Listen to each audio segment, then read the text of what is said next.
tied together. And it starts with being self-aware, with being able to detach. Because if you can't detach from yourself, then you can't see yourself. And so people ask, well, how do you detach from yourself? How do you learn to do that? And a good drill for this is try to imagine the way other people see you and what other people are thinking of you. And one place where this happens, and it definitely happened to me, is when I started getting put in charge of things. I started thinking about other people's perspectives. What are they seeing? If you're in charge, then what do your subordinates see you do? What do your subordinates hear you say? What kind of representation are they receiving? And if you work for someone else, it's the same questions. What does the boss see me do? What does the boss hear me say? What kind of representation am I making of myself to my boss? And then you start thinking about, what do your friends and family think? What do they see? What do they hear? And so the question becomes, how well do you represent yourself? What shortfalls do you have? Now, when you first start looking, it's like you're looking at an overgrown lawn. There are some big, obvious problems, so you do a broad, just kind of general cut of the grass. You fix some of the big, easy problems. They're obvious. Well, once you've done that, once you've gotten rid of some of those big, obvious problems, you notice some more detailed problems. So then you handle them, and once you've got those handled, you see even smaller and more detailed issues, so you start trying to fix them. And that's what you do with yourself. You continually detach, and then you look, and then you refine, and then you detach, and then you look, and then you refine, and then you detach, and then you look, and then you refine. That's what you do.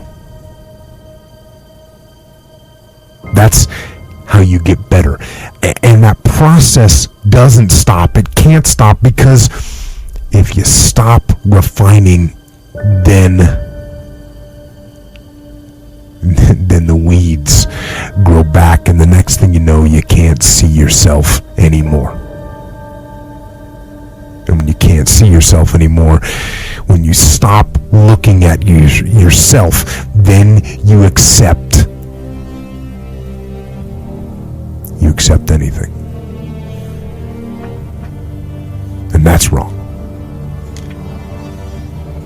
Don't accept the faults. Don't give yourself the benefit of the doubt. You've got to be your own harshest critic. And hold the line. And don't let go. The Navy SEALs needed more blacks in the SEAL teams. And that's what people don't understand. Why did you become a recruiter in the SEAL teams? I was one of the few black guys, and I'd already done Badwater, so I got a little bit, small bit of notoriety for doing Badwater. And so the Navy SEALs were like, oh my God, we could use this guy to try to get the 1% of the African Americans in Navy SEALs up to maybe 2%. And so I hit the road and started doing that. But I also I'm not a big guy on social media. So I was actually happy to kind of pull away from it. I'm just not big on that stuff. Even today, I'm just not a big fan of it, man. I'm a big introvert. I get a lot of my strength from being introverted. And going out there and doing what I do is all this is very difficult for me, man. All of it. Well, I think it's important to do things you don't like. And I was very ashamed of my life story for a long time. I didn't want to go out and tell anybody shit about me.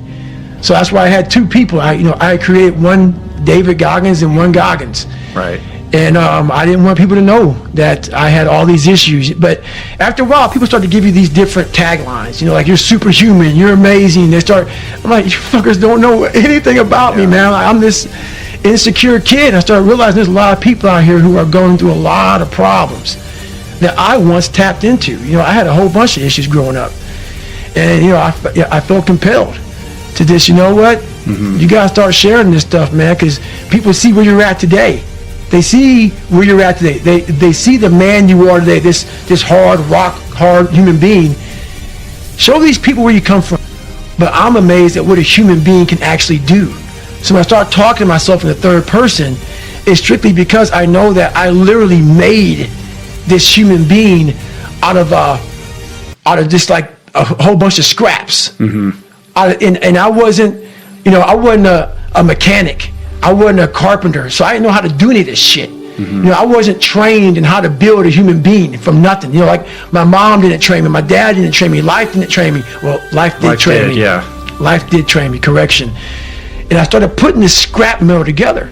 I'm like, I wonder what the fuck's gonna happen. The first year I tried to do was all fucked up. And after a while, I started learning more and more and more through pain and suffering. I started learning so much about stuff.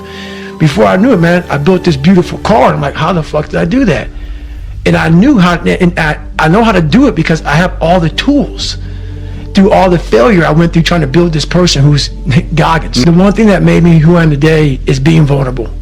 It's breaking myself down to the absolute rock bottom and being able to tell people who I am. And that's how I fixed it. Literally, being able to look somebody in the eye and say, you know what, man, I have a whole bunch of character problems, character flaws. I've lied about this. I've cheated here. I'm insecure here. This isn't the real me. I lied to you about that. I wanted your acceptance in life.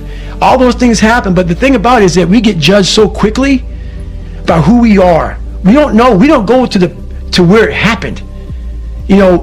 Life created this person, me. Life created me to be this fucked up person that I was back in the day. And I had to realize, man, that's okay, man. It's not my fault. Now I gotta go back and fix this shit, though.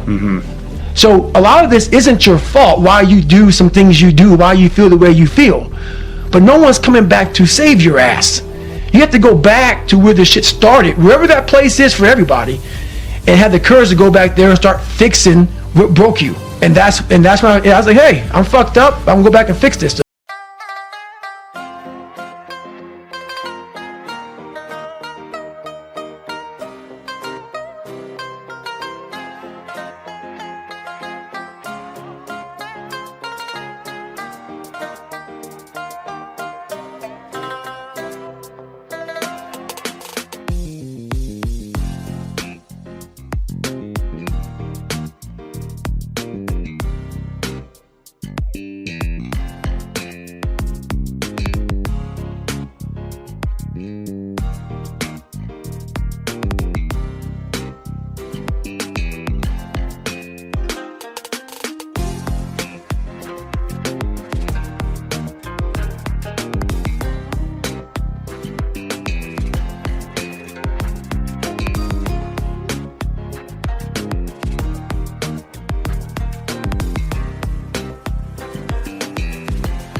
không em? Chuyện tình yêu đâu biết được ngày mai. Rồi hôm nay em bên ai, nhìn em khóc trên vai. Thôi hãy quên đi, về với em hiện tại. Anh còn nhớ về ngày ta còn đắm say. Anh vẫn nhớ về người bên anh khi ấy. Em đã quên rồi câu hứa yêu trọn đời. Em bỏ anh rồi, em vui tình nhân mới. Cuộc tình này đã khác rồi, mình kết thúc em ơi. Chuyện tình này đã chết rồi, còn tiếc chi em ơi. Một lần em gian dối rồi, còn cố yêu không vui. Một lần em đã phản bội, làm vết thương chưa nguôi. Thì anh vẫn sẽ mỉm cười, người khác làm em vui. Còn anh xin kết thúc và giữ chút đau thương thôi. Ở nơi xa luôn nhớ về một mối duyên tình phai. Đường em đi nay khác rồi, còn mỗi anh đơn côi. Đường em đi nay đã khác rồi, còn riêng anh mãi đứng đơn côi.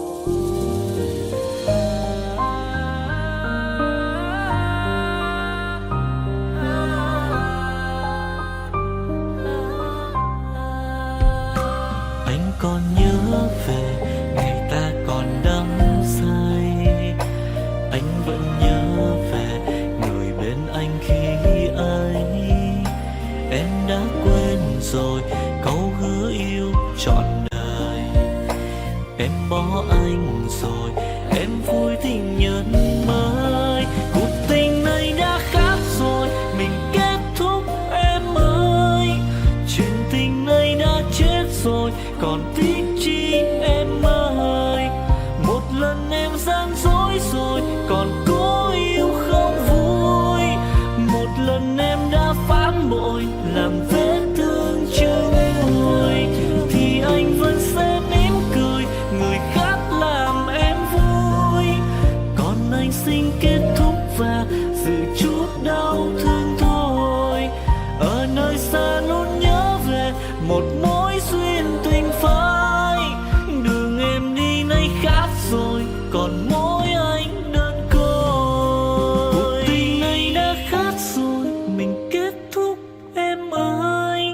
Chuyện tình này đã chết rồi, còn tiếc chi em ơi.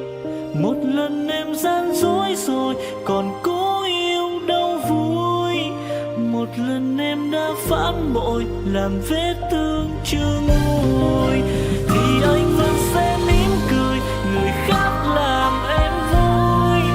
Còn anh xin kết thúc và giữ chút đau thương thôi.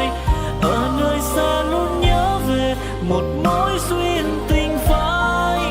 Đường em đi nay khác rồi, còn mỗi anh đơn côi. Ở nơi xa luôn nhớ về một mối duyên tình phai. Đường em đi nay khác rồi, còn mỗi xin anh thôi.